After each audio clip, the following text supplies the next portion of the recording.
Today we're discussing the power and the efficacy of luxury brands. What do marketing directors need to do in order to promote those brands into a very competitive space? From the Luxury Network, I'm in conversation now with Xolisa Gaca.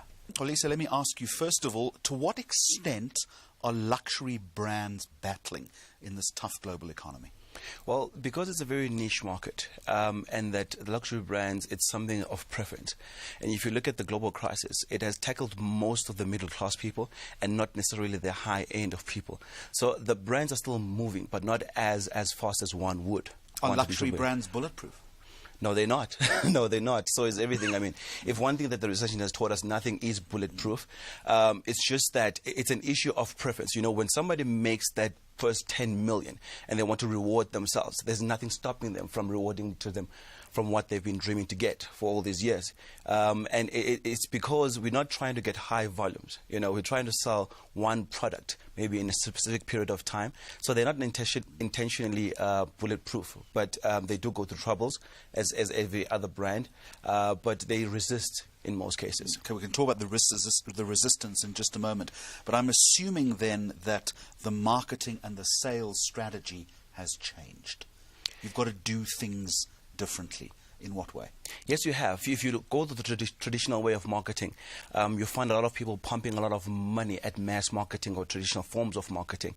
And the marketing strategy has to change because you're trying to get a bit of much more focused, a much more narrowed, a much more directive way of reaching your clients.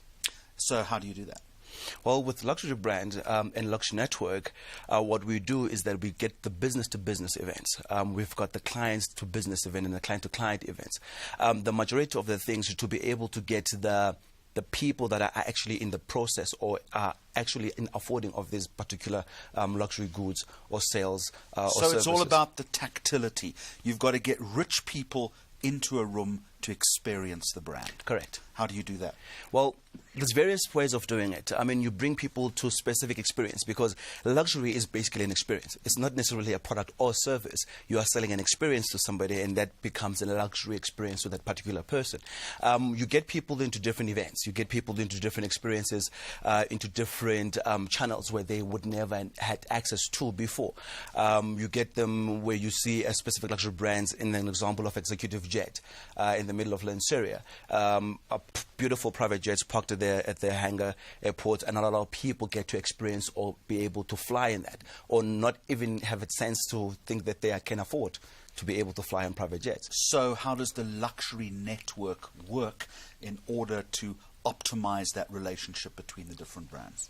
Well, what we have done as a Luxury Network is that we've gotten brands. We've gotten different high-end brands of different sectors in South Africa and in Africa to be able to say, this is the space at which you guys operate. What are the synergies? What are the common goals? Can you guys be able to share in some of the events that you do? And part of which is sharing their databases. We're talking about high-end directors, senior level, where people can be able to sit down there and say, look, if we want to be able to do business with somebody in Nigeria, Ghana, or in South Africa, or Cape Town, Johannesburg, they can be able to make those decisions right there and there.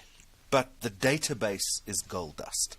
The database and is also, gold dust. if I am a high-end or high-net-worth individual, I don't want my information shared with other luxury brands. How do you manage that process? Well, it's also true, but you have to understand this is not a competitive environment. We put these brands in a non-competitive environment where if you have a database, it's basically similar to what I have. And if you compare those databases, it's not that it infringes on your sales or it infringes on your product being moved out of the market or being moved in sales. These people, that's what they're buying into, you know. And that's the commonality in the space because they've been doing it for many times. If you look at the concept of affinity marketing, a lot of companies do it, but we get into an extent of becoming the extra arm in the specific companies' marketing departments where we specialize and specifically focus on the affinity marketing to say how can we best put strategies in place to make this much more efficient, much more effective for you. How does one become a luxury brand and join the network? Well, it's a 12-month membership. It's joined on an annual basis. But you're going to be very discretionary about who you invite in. Not every brand is a Not luxury every brand. So it begs the question, what is a luxury brand? Correct. It is by invitation only. Yeah. And as I've said before, what is a luxury brand? Everybody asks. There's luxury everywhere. You open the internet, everybody writes luxury. There's B&Bs who've got luxuries. Everybody's got luxury in the term luxury. The term has become devalued. It's become a value in terms of it. But as I said, it's an experience. Somebody comes into a place and they do not experience that particular luxury. It does not have that effect because people are willing to pay for it. It's determined by quality, it's determined by price scarcity, and all those elements in between.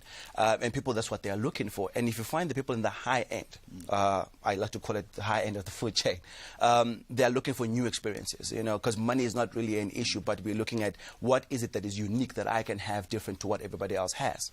Very quick question in conclusion. Are there lessons here from this affinity strategy for brands that are not luxury brands? Yes, they are. I mean, I think the concept can be shared in the market. People can learn in terms of being able to partner with other people, to be able to use the whole affinity concept efficiently within their efficient spaces. Because this far, what people have done is that they've put in people in one room and say, well, share ideas, good luck, hope it all works for the best. Nobody has actually have done and take it to the level that Luxury Network has done, to be able to fine print, to fine tune, to look at the fine linings into it, and to be able to say how best can we make this concept work and work best for everybody involved. Thank you for joining us. Thank you very much.